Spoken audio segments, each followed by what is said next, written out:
It's Wednesday. Happy Casual Wine Geek Wednesday. Here we are. Happy Wednesday. Happy Wednesday. Happy wine. Happy Wine Day. Hi, Brandon. Hey, Amanda. How are you doing? I'm awesome. How are you? I'm really excited for today's episode. Me too. We've got Wine Forgery. wine forgery, fake wine. The fakey fakersons. How to spot it. How to stop it in its tracks. Or drink it. I mean, no. No, ma'am. Don't pay for it. And well, absolutely not. Do you want to pay a couple $100 million for wine that used to maybe belong to Thomas Jefferson? Well, first of all, if you have that kind of fuck you money to buy wine, please be my friend. How about you do some goddamn research before you just drop a bunch of goddamn money?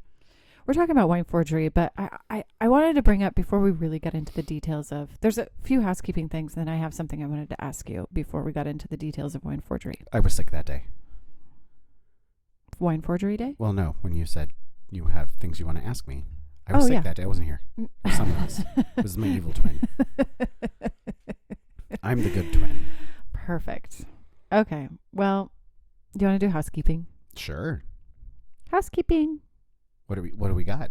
We have 2 new Patreon members. Oh, yeah. Yeah. Tyler Dean. Hi, Tyler. Hello. Thank you. And Patricia Coker. Coker. Patricia. Yeah, we'll just say Patricia. Both joined Patreon today. Thank you so much. You can sign up through our website, www.casualwinegeeks.com. Patreon and $1 an episode. If you want, or more. If you want. Yeah. You can cap it all out, whatever you want. It's true story. We're your friends. Yeah. Okay. Housekeeping is over. Oh, was that it? That was it. Oh, it was a very quick housekeeping. I like it. Huzzah. Yes. Can I have some of that, please? You may, indeed. Please and thank you in this glass. So we're going to talk about wine forgery, and I know that we have a whole ton of stuff, but I wanted to pose to you a question. Do you think that Frankenwine and forged wine are the same? So, excuse me, what do you mean when you say Frankenwine? Yeah, I guess that, I mean, now that I think about it, I guess that's the question, because there's so many different wines that are just a tiny amount of the wine and a whole bunch of additives and extra things, but it's got the label of the thing that is in it, on it. Those things match, right? Can you give me an example? No.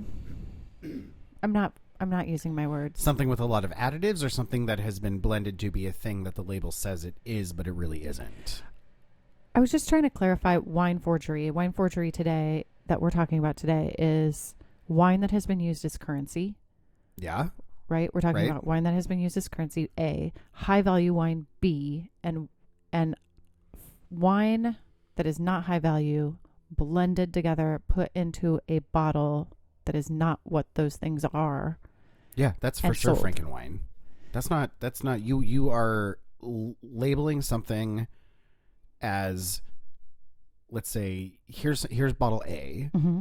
Bottle A is full of B and C wines, but they have been blended together to taste like wine A, and it has the label of wine A. That's a Frankenwine because it's an imposter. It's an imposter. We've also used the term Frankenwine as a term like Veuve Clicquot is kind of a Frankenwine, right? Right. You've blended a lot of things, but that's on purpose, and you're not lying about it. Right? Yeah. Okay. So we're talking about the lying part. Yeah. The fibbing. I'm gonna shake my finger at you. Hey, listen, you done wrong. We're gonna drink the juice either way, but just don't lie to us. I wouldn't. I also wouldn't spend $400 million on 4 bottles of fucking fake Thomas Jefferson wine without doing my goddamn homework first. Yeah, that's true. That's amazing to me. I mean, the fact that... And we're talking about a Koch brother, and we're talking about Thomas Jefferson wine, and he has fake wine in his cellar, correct? I believe... Hold, please. I have the numbers. Sure.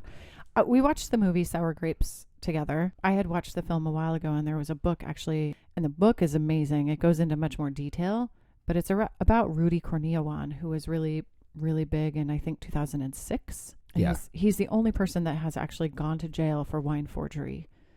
Yeah. It's incredible. So he spent this is where I got my numbers confused. So he spent $35 million to find the people responsible. This is Bill Koch? Yeah, for the sale of 4 bottles of wine supposedly owned by Thomas Jefferson that cost him $400,000. So he paid $400,000 for these bottles that supposedly had belonged to Thomas Jefferson. Yep. Turns out they weren't. Yep. He'd been lied to.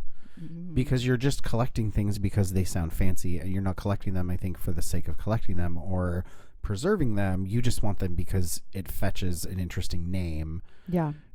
Like, I would go to a historian, or I would find, later we'll talk about how one of the downfalls of Rudy was that he had printed a label that was a fancy vintage that producer had never made. Yeah. Yeah.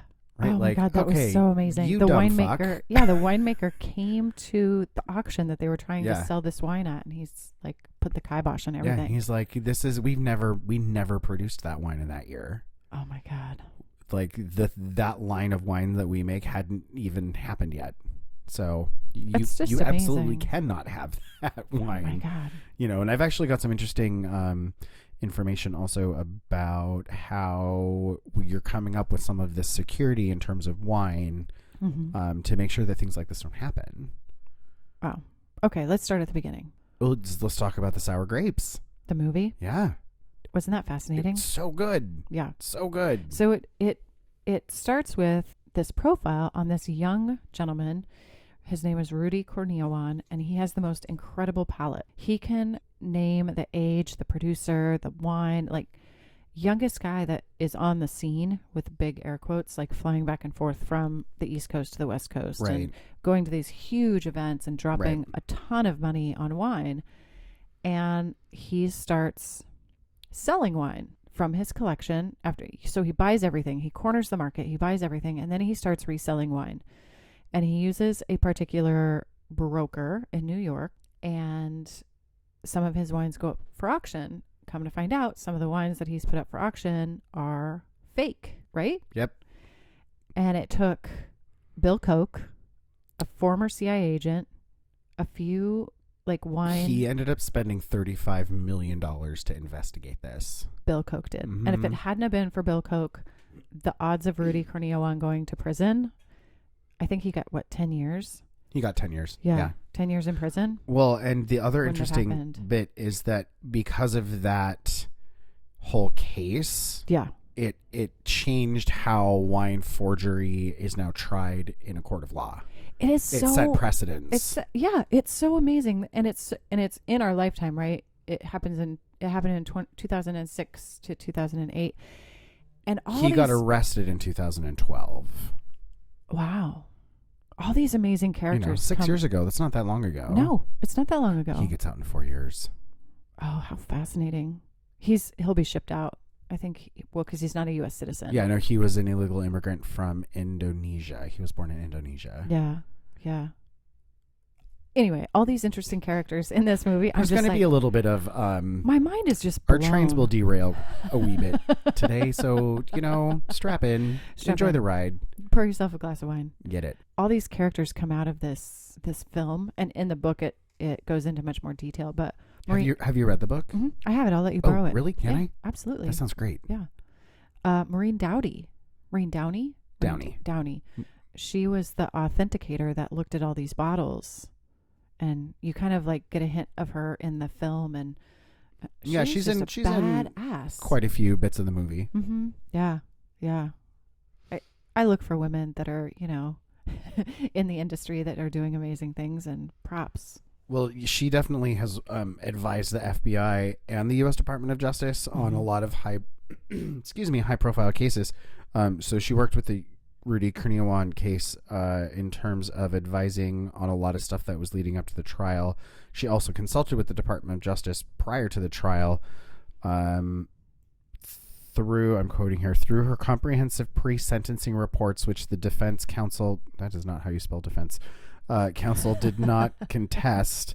She was instrumental in increasing both jail sentence that Rudy got as well as the damages from his victims.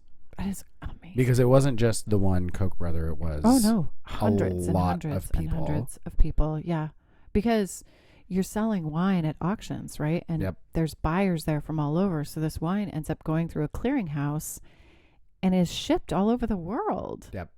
It just so happens he kind of overstepped it a little bit and got caught. Yeah. This probably would have went on for years and years and years had it not been for Bill Koch and, greed. Yeah. Yeah, for sure. I mean, it's definitely a big deal. And the thing that kills me in this movie is that there are people who think he's still innocent. Okay. Right. After his house gets raided and you see the kitchen with all of the empty bottles, which I'll talk about why empty bottles are worth a lot of money. Yes. And why Penfolds smashes all their bottles after tasting so that no one can, forge their product. Yep. There's a really great, in the movie Red Obsession, there's a really great scene where this woman says, that's what she does with all of her bottles. If she's not going to keep the empties, Yeah. I don't want someone to be able to sell this on the black market and make a profit out of something that's wrong. It's not absolutely the thing that it's supposed to be. I just think it's fascinating. It's a really interesting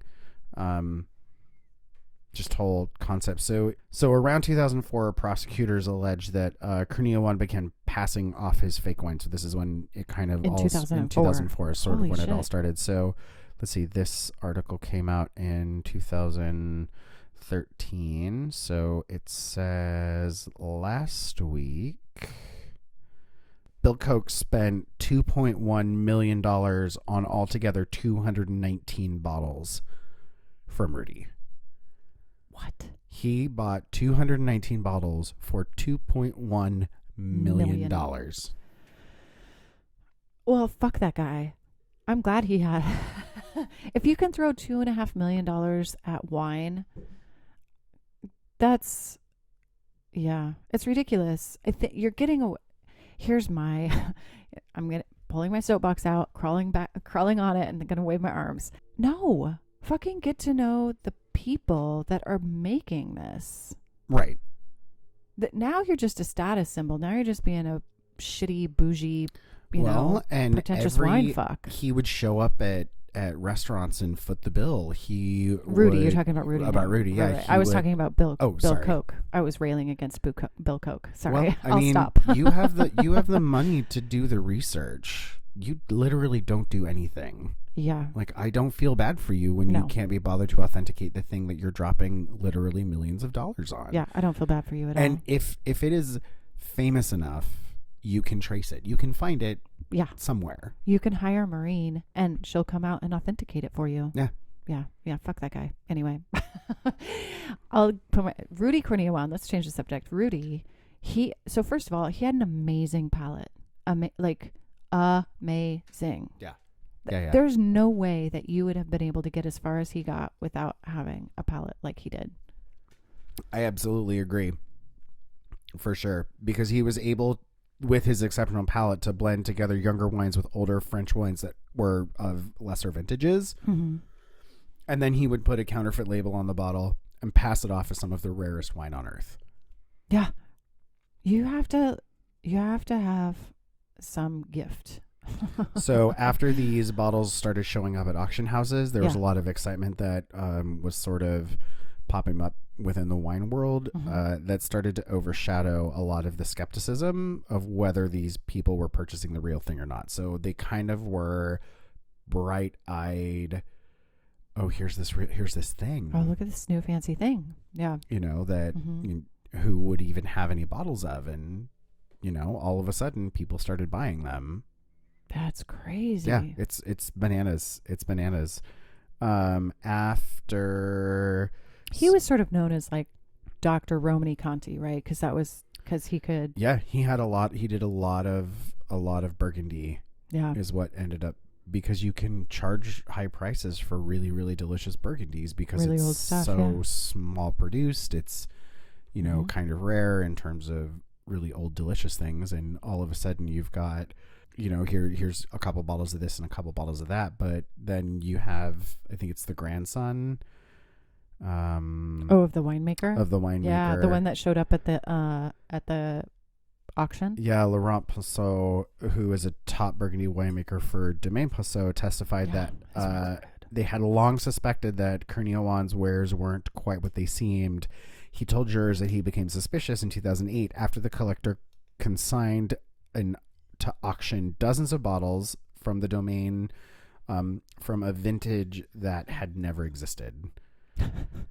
You got greedy. You can't get greedy. Well, if you're going to be making fake wine, do your goddamn research. Right? Like, you should know that this producer, who is still alive, Yeah. never made that wine in that year. And a famous producer that is probably very tuned in to where his wines are selling and is going to show up or look at what year, that just blows my mind. Yeah. Well, I mean, okay, so let's talk about how easy it is to then put all of this together. Can we take a break? Yeah. One quick break? Yeah. We have a second wine.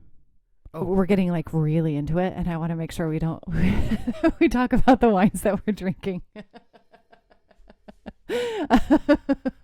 We get so passionate about it. I'm sorry. Don't apologize. We were in Canada, so I'm apologizing for everything. Hey, there are polite people. I loved it. Our gentle cousins to the north. We love you. I brought 2 wines because, Always bring 2 bottles. I brought a Sauvignon Blanc. You hate Sauvignon Blanc. I know, but we decided at the beginning of the year that we were going to try new things. Yes, we and did. When I said I was not a big fan of Sauvignon Blanc, my good friends Andrew and Mandy Hall said, "Oh, but you have to try Kim Crawford." Like, okay, and they really love it, and so I brought it to the party. I love Sauv Blanc. The other one I brought is a Pinot Noir from France because I thought, well, we're talking about forged Pinot Noir from France. Let's taste a Pinot Noir from France. I like it. And then I also brought a Dolcetto from Italy. I love Dolcetto. Me too. That's why I brought it, because I know you like it. Yeah. Anyway. So I wanted to talk about the wines before we got too far into what we're drinking today. Oh, for sure. So then, okay, so let's talk about, okay, so he gets arrested in March 2012. A lot of the evidence that the FBI took from his home were stacks and stacks and stacks of rare French wine labels that Kurniawan allegedly forged using a laser printer. That's amazing. So I've got some information about things that are being done specifically with the paper, with the label. With the paper and the bottles. Well, yes, but the label specifically, I think it's really interesting. So after people kind of find out what's sort of going on, they start to talk about what kind of wines he probably would have poured into those bottles to pass off as the originals. Uh-huh. So, is it possible to imitate the taste of a super rare half-century-old bottle of Bordeaux? There's some experts who say yes, you can, but not without some really old wine mixed in, because one of the tricks is having the character that older wines have that you don't get from younger wines. And you can't replicate by blending younger wines. You have to have a little bit of old wine in there to give it sort of old world feel. So you could make 5 bottles out of 4 bottles, right? If you're like, if the old wine and the this and that and whatever, you have to have some old wine to make a fake. Yeah, because it needs to taste old. Yeah, so if someone is going to open it. Yeah, you could blend it down based upon what the original tasted like. It's amazing to me that he can pinpoint all these flavors and pass off these wines as real. Yeah. Well, there's invoices that wine experts got their hands on that included a 2007 order for 904 older bottles of Burgundy. The bottles were cheap by Kurniawan standards. He spent probably about $60 a piece on them. And the particular 1970s vintage listed are very ordinary to pour, like POOR, like terrible, just not good. Not good wine. Not good wine. So this British wine expert ended up testifying when asked how many bottles of Burgundy he'd recommend to his own clients who include Coke, he answered dryly 0 unless they were cooking with it. Oh, no. Yeah. So that's when prosecutors then claimed that Kurniawan used younger California wine in his counterfeit counterfeits. He points out, they end up pointing out that the finest vintage in France corresponded historically with warmer summers. So climate conditions are similarly favorable in California wine country, where almost every summer day is dry and warm. So you have to use wines that are high quality along with a little bit of that older wine to balance it out, to make your Frankenwine, to then pass it off as the real deal. Right. So you have like a $200 bottle of wine that you're then turning into a $200,000 bottle of wine. Yep. So that's crazy. Here's the ironic part, though, is that more than likely almost all of his fakes were never opened or ever tasted. Because you've purchased this super fancy old bottle of wine that's worth millions of dollars, you're not just going to pop it open. Right, like the Thomas Jefferson Jefferson you're wines. using it as currency, because you're going to try and hope that it appreciates and you can sell it and get your dollars back. Yeah. Which means you have way too much money and way too much time and way too much. If you're one of those people, be a Patreon member. You could support us.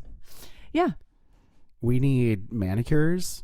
We need pedicures. We actually, you know what we need another microphone set up.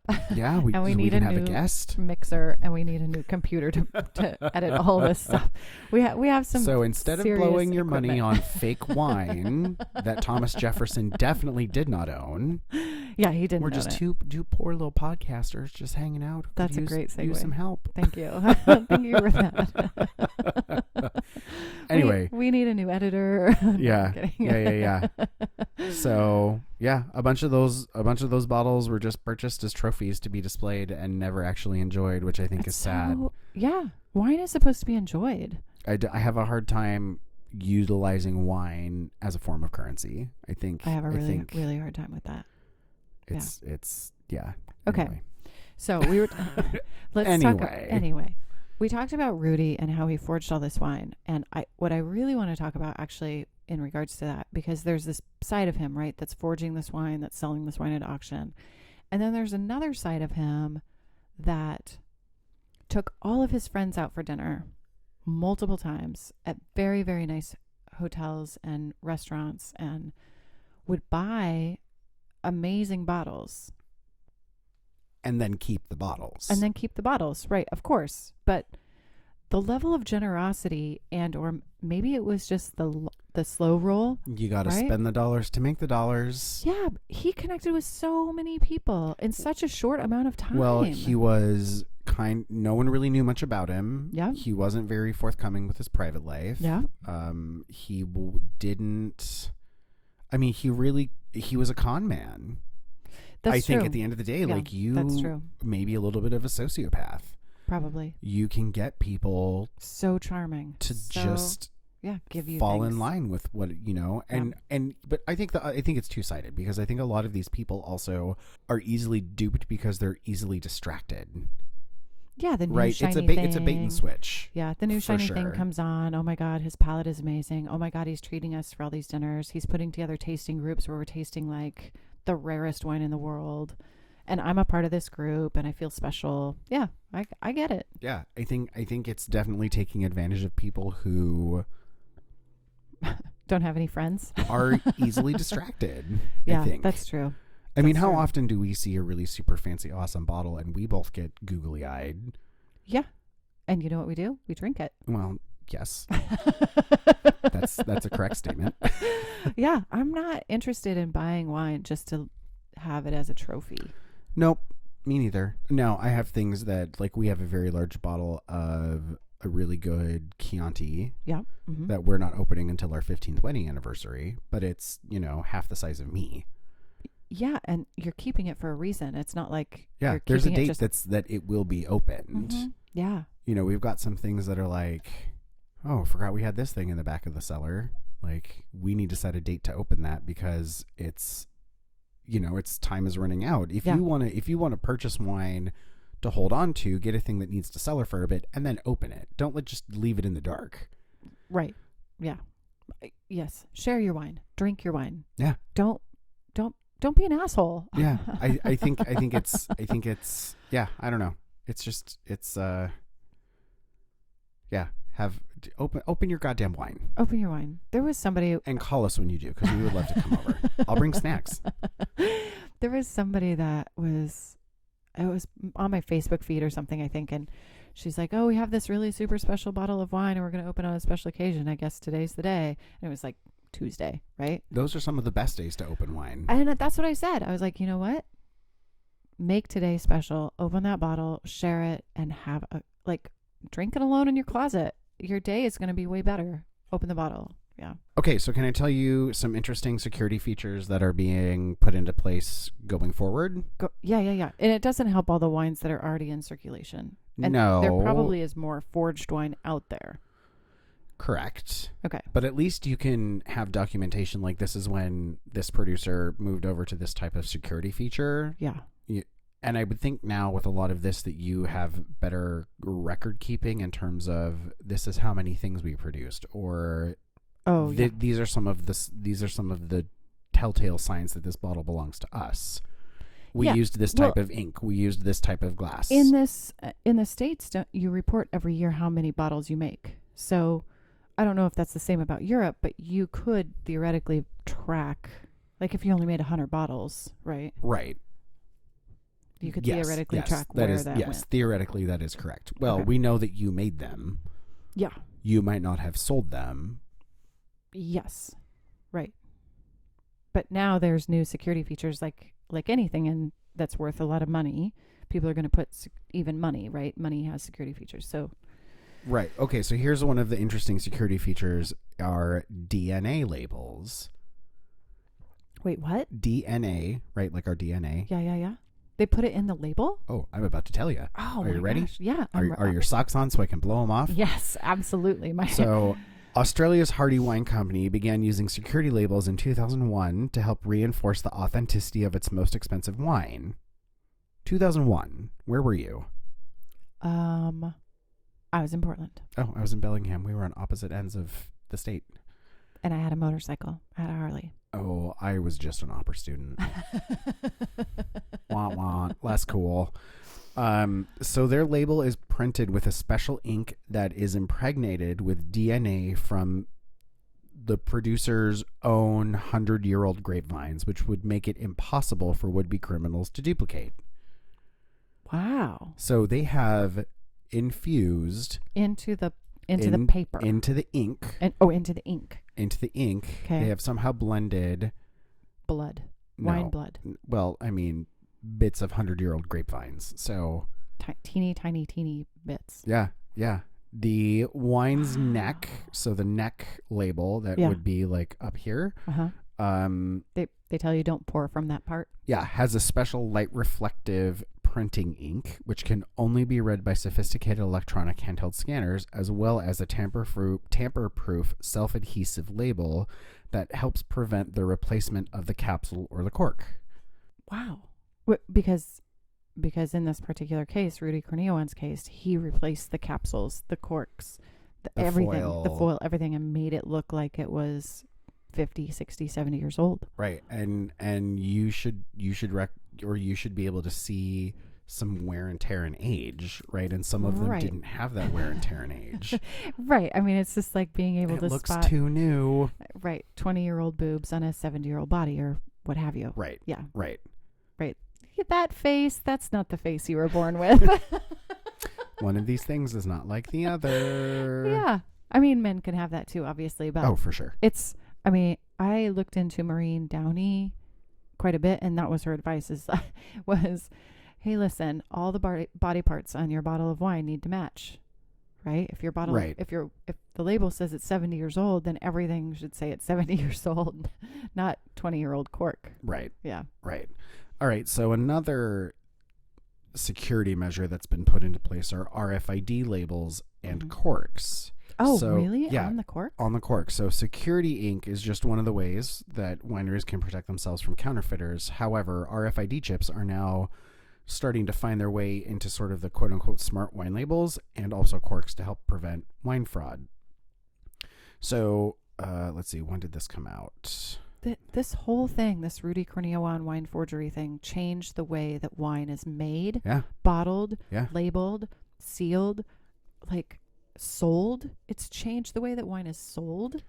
It's crazy. Yeah, there was an Italian wine and printing and packaging company that caused a little bit of a stir because they introduced a talking wine label that had an RFID chip embedded into the label. It was scanned with a proprietary reader to produce an auditory description of the wine, which may include everything from production information to food pairing suggestions. It can also be used to safeguard against counterfeiting.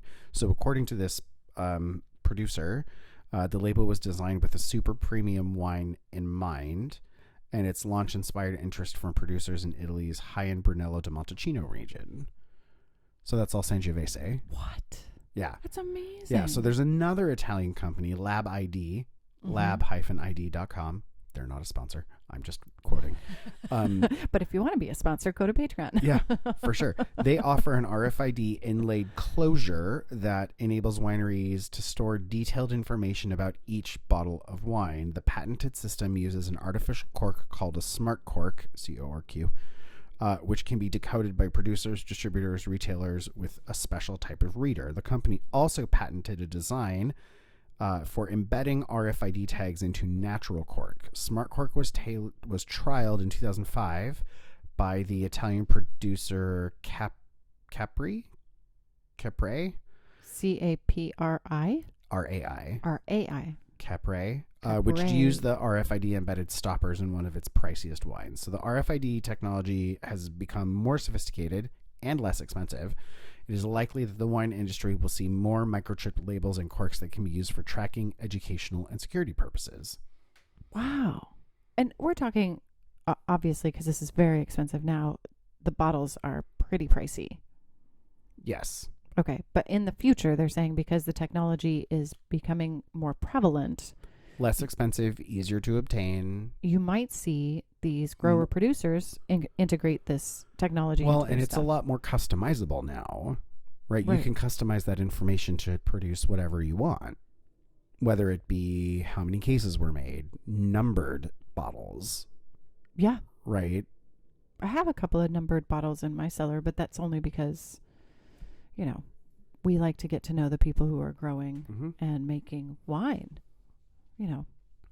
Also, if you're out buying wine at a winery, ask if the winemaker's there. Take a silver Sharpie with you. They'll sign that bottle. Oh, yeah, totally. It's amazing. Totally. Nice Absolutely. people. Wow. Yeah, so there's also holograms and coding options. Holograms? Like video like a hologram. So there's a UK-based company that is a provider of optical microstructure technologies, which offers holographic shrink sleeves that help protect branded drinks against refilling and counterfeiting. So heat shrunk onto the top of the wine bottles. The security sleeves can include microscopic details that can't be duplicated by would-be counterfeiters. The holographic stripes on the sleeves can be transparent or printed with colorful designs. While technologies like holograms can be prohibitively expensive to all but really high-end producers, there are more affordable options available to wineries with limited budgets. So the Focus 560 laser engraved bottles, labels, or secondary packaging with traceable codes for tracking and verification. My mind is blown. And now you're getting into like really specific. I have no socks on. Things that can't, like, you just can't duplicate the wine. You just can't. Yeah, but it blows my mind. Like my brain can't process. All of this has happened in the last, since we've been of drinking age. Yeah. So like, really, yeah. In the last 10, I'm being generous. Well, I mean, some of years? these things started in 2001, so that's 18 years ago.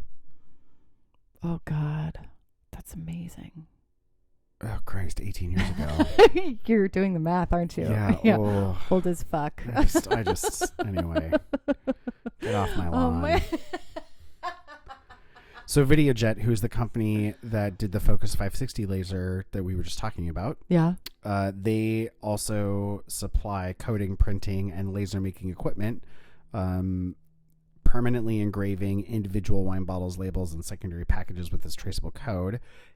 They do a mix of printed fonts, logos, special characters, barcodes, 2D symbols. Several vintners in the Napa Valley who prefer not to reveal their identities or packaging secrets are currently using the system. So a lot of this is, here are some of the things we can do. We're not going to give you specifics about what we do for whom, because that Right. That's sort of like why negates the reason that Yeah. you're doing it. Yeah. It's like the U.S. doesn't say, "Oh, we have new security features on our money," and then tell you all of the security. Yeah, right. it's why police withhold some parts of the information about a crime, so that way, Right. you would Yeah. have to know a certain bit of information to be privy to what actually happened. Yeah. Like wine forgery. Like wine forgery. It's amazing. Yeah. So there are laser coders that create a permanent code on the bottle so that the information contained within the code pertaining to the wine, bottle, and even the cork cannot be altered. So Videojet's laser coders range in price from $15,000 to more than $500,000 depending on the application. I'm sorry, 50,000. 50,000. Okay, here's my like total paranoid conspiracy theorist is that they're going to put something in the wine to track it, and it will like it biodegrade as you drink it, or you'll pass it. Like, here's me taking it and just going way the fuck out there. Right? Something I don't matches. not think that some conspiracy theories are real, but I think that's what's the point? Well, because you could make something that you put in the wine that would match the label, the ink, the cork, the, XYZ. Yeah, but if you're going to XYZ. pass it, then what's the point? Or maybe you don't. Maybe there's Oh, you're saying like that nanobites or you're something. saying that if they like scanned the bottle and they didn't find the little tracker in the bottle, that it would be Yeah. a fake. A fake. Yeah. Oh. Yeah. That's what I'm saying. Well, then what if that little thing is like taking information about your biometrics? See? Now you're on my train. Now you understand. I don't like this game at all.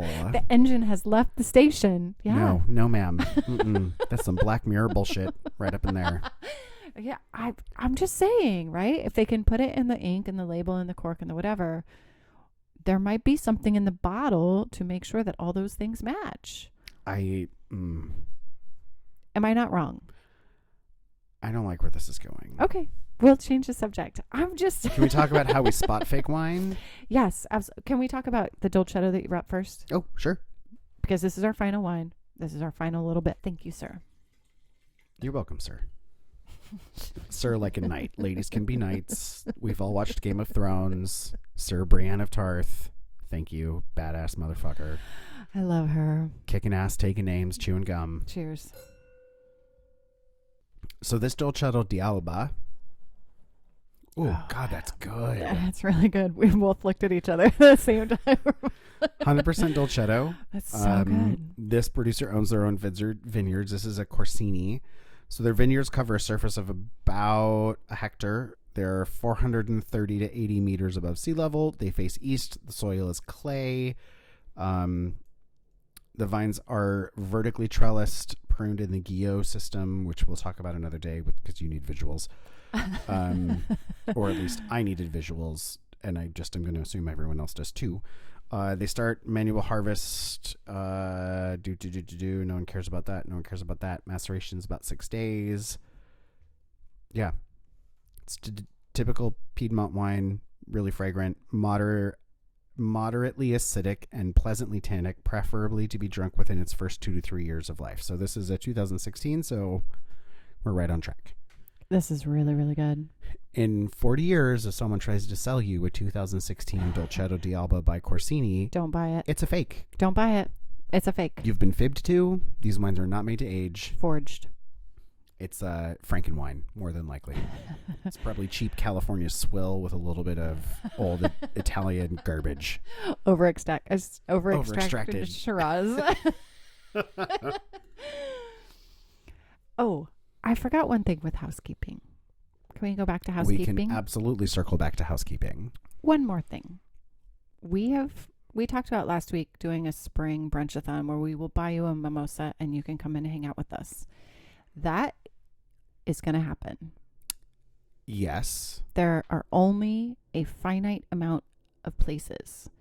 If you want to have a mimosa with us, you have to email tomorrow.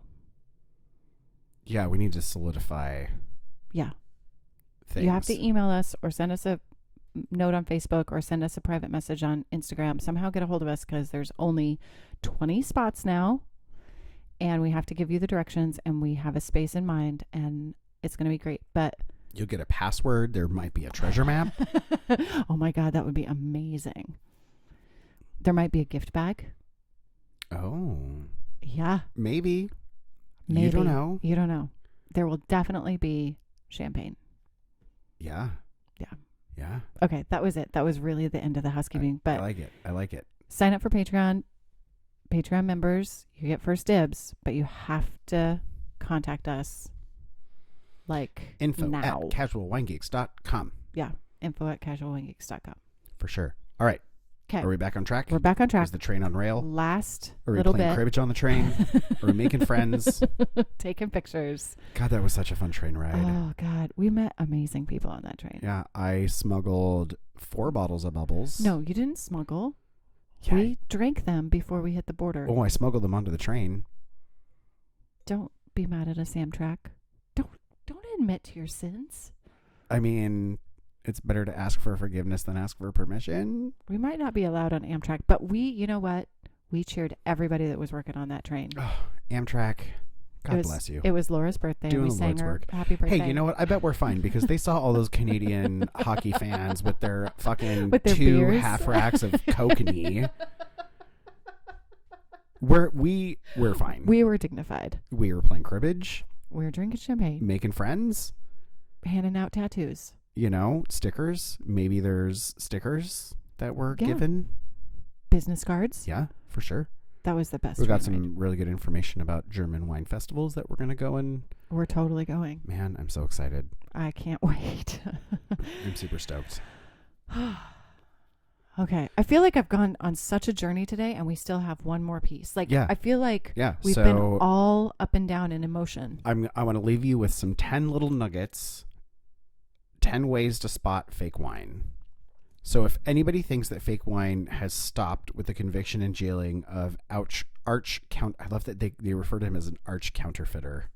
Rudy Kurniawan. Yeah, he's an arch counterfeiter. It's like an arch enemy, an arch nemesis, a supervillain.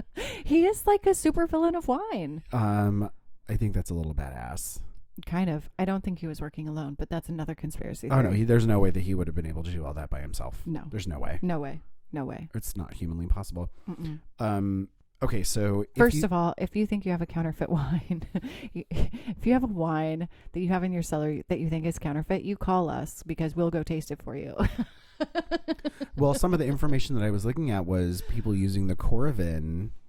Oh, that's right. Right, you got your Yeah, hypodermic needle yeah. that sucks a little bit of the wine out, and you can taste it. Well, that can be rigged to do the opposite of what it's meant to do. So instead of drawing out, it fills. Oh, that's right. So you can You could counterfeit a wine with a Coravin. Yeah. Basically. Mm-hmm. Like a rigged up Coravin. Yep. A souped up. Jesus. Souped Now up I have Coravin. something else to freak out about. Don't do this to me. Hey, this was your decision to do this topic today, my I know, friend. because I find it so fascinating. It is very fascinating. It is very fascinating. So, hundreds of wines concocted by, they called him Dr. Conti. That's what it was. They called him Dr. Conti. Dr. Conti, that's right. And they all had to be destroyed in a U.S. landfill. Yeah. Oh my gosh. It was so crazy to watch that. Like But- the thing come down and smash all the bottles. But they didn't find a bunch of them, so there's still things out there that they think that he duped I'm people sure. with. So added to that, wine fraud investigators remain pretty on top of things. So Downey, who has spent more than a decade attempting to shine light on the issue, launched the Chai Wine Vault system in an effort to guarantee a wine's provenance and authenticity. So here are, based on a recent seminar given by Maureen and Siobhan Turner, are 10 things to watch out for. And we're going to post all the details go on our Patreon page. Mm-hmm. We're going to go over it right now. Yep. 10 things. Here we go. Oh, and these 10 things have visuals. So if you kids at home, If you're not a Patreon member, you don't get it. You got to sign up. It's $1. You can afford $1. or $500, anywhere in Or between is fine. $5,000. I Thank would you. walk 500 miles. No, too soon. Yeah. Okay, 10 number things. 1. I feel like David Letterman counting down the top 10. All right. Okay, I dig it. Okay. Beware of unicorns. Oh, number 1, beware of unicorns. Wines that, as Downey puts it, exist only in the mind of the wine counterfeiter, such as a 5-liter bottle of Cheval Blanc 1945. The size wasn't introduced in Bordeaux until 1978. I was going to say, they didn't make that size in 1945. Yeah. So you would not get the wool pulled over your eyes. That's true. Step 1. Don't do it. Don't fall for unicorns. If it looks too good to be true, it's probably too good to be true. Yeah, it probably is. Okay. Step 2. So check the label's color. Oh, is this like the 20-year-old face on a 7-year-old body? So paper has changed over the years with a formula called ultra white introduced in 1957. The fluorescences under blue light. So if you've got an ultra white label on a bottle of 45, chances are it's fake. Oh, right. Right. So they've changed the chemical makeup of the paper. Since they don't make that paper anymore. Do they talk about the isotopes in this in the top 10? There's like an isotope that didn't exist before a certain period of time. Before we dropped the first atomic bomb, there was an isotope that didn't exist in the environment. They might not talk about it on the top 10 because it's a test. I don't think so. Okay, so this goes along with the paper. Prior to when nuclear bombs were being tested, there wasn't a particular isotope in the world, right? It didn't exist. So we have created a thing that now affects everything after a certain date. So it's like carbon dating. Yeah, it is carbon dating for the wine, for the paper, for the everything, right? Because prior to a particular date, nuclear proliferation, that's a man-made thing.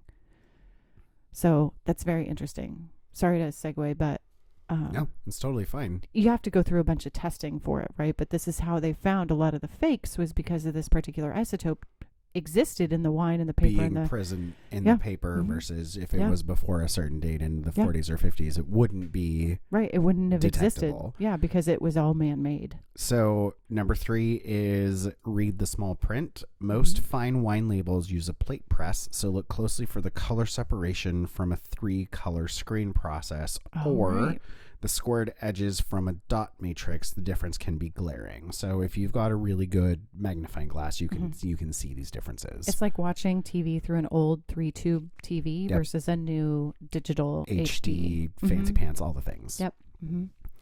So number 4 is get your facts straight. So does the label information chime with history? For example, would Lafite 1811 vintage mention the Pauillac AOC dating from 1936? No. Or the Rothschilds family owners from 1868?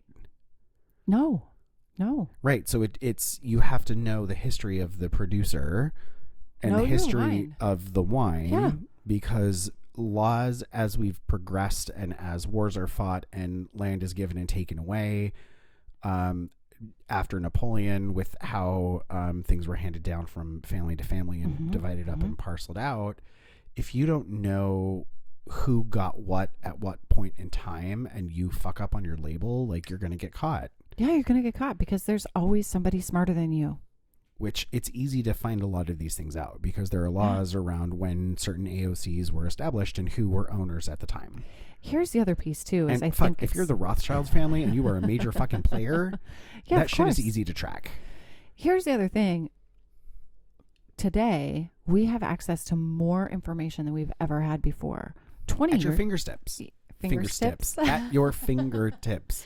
Right. 20 years ago, wine forgery would be a lot easier because people couldn't just look up on their phone if a wine was made in a certain year. Or scan or QR code or what the fuck ever. Exactly right. Okay. Number 5. Showing its age ? So counterfeiters use all manner of technique to make that shiny new label look its false age. Staining from tobacco, dirt from shellac, and the characteristic groove marks from sandpaper. Some labels, oven baked in batches, show the ghost of another label under close examination. Wow. It's art. It's faking art. It's totally faking art. Yeah. 6. Number 6. Glue. Oh, glue is a big deal. They talk about glue in sour grapes. Fun fact, you can forensically age glue. Absolutely. And what it's made out of and what goes glue. So Here's kind of what ties into your isotope situation. Yeah. The classic quote-unquote white glue that was used from the 1960s and like ultra-white paper fluorescence under blue light. Be wary of glue stains around label edges, in nicks and tears, and under capsules. All are suspicious signs. Yeah. Glue. Well, I mean, it's, yeah, you know, it's pre important. a certain time was made with an animal byproduct. Yeah. Right? Absolutely. That's carbon datable. Mm-hmm. Science. It's a real thing. The Earth is round. We've been to the moon. Fun fact. So also look at the capsules. This is number 7. Okay. Are they old or are they new? Over the years, food packaging laws have really dictated a switch from, so capsules used to be lead Yeah, to that's tin right. We talked about to that. aluminium. Oh, God. Things that are bad for you for 100, Alex. Right. So it's a big deal when you, instead of cutting the foil off of an old label, you just screw your wine key into the top and just pop the top off. That's a problem because old capsules had lead in them and you could get lead poisoning. Oh, God. I can't even imagine. Yeah. Yeah. So other giveaways are thumbprints on wax capsules, residue left from a previous enclosure, or recycling a logo from an old bottle. Okay. Number 8. Corks. Telltale signs. Bordeaux corks are typically 52 to 55 millimeters long, and all of them are branded rather than inked. So they're not printed upon, they're branded. singed. Okay. Also, you should check for the AHSO, AH-SO marks, the grooves left on the side of a cork by a 2-pronged cork puller. For corks made from agglomeratate, look for dirt under the capsule masking the cork. Okay. Yeah, Corks. I don't know. I don't know either. Number 9, glass. Glassware is big because it used to be hand blown. It used to be, I mean, it wasn't in big production. And this, I think this is where the isotopes come in, because the sand and the glass and the melting and the isotopes and this and that. Well, hand-blown glass bottles from the 19th century tend to wobble on a flat surface. Post-1930 French bottles should have their capacity, which is 75 centiliters, embossed somewhere on the glass. Because then So let's look on your French one. Yep, it's on the bottom. Wow. Because of production. Mm-hmm. That's amazing. Yep. That's amazing. So number 10 is sediment, a dirty business. Wine sediment is really hard to fake, so check for its presence, size, and general appearance. Is it too chunky? Some fake sediment sparkles like glitter under light. Is that a photo of wine diamonds? I believe it is. I think so. Which is our episode that we did a few weeks ago, number 20. We're on episode number 30 today. Oh, shit. Yeah. 10 episodes ago. Look it up. Wine diamonds. Yeah. So all this information I'll have posted up, and I've got information on 2 of the bottles that I brought today. Some information on our friend Maureen Downey, who's a goddamn wine spy, awesome detective. She's like the So Nancy smart. Drew of wine. So smart. Yeah. Some information on how those security measures were put in place. Yeah, I've got all that info up. Yeah. Patreon. Sign up. casualwinegeeks.com. There's a little link.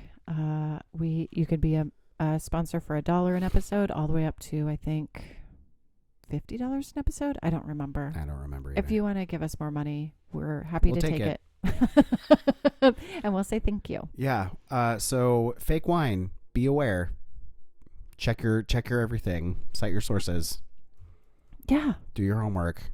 Always take 2 bottles. And always, 2 bottles of real wine. Don't take 2 bottles of fake wine. Right. Don't be a pretentious wine fuck, which I think goes along with this conversation of wine forgery, because if don't use wine as currency. Don't use wine as currency.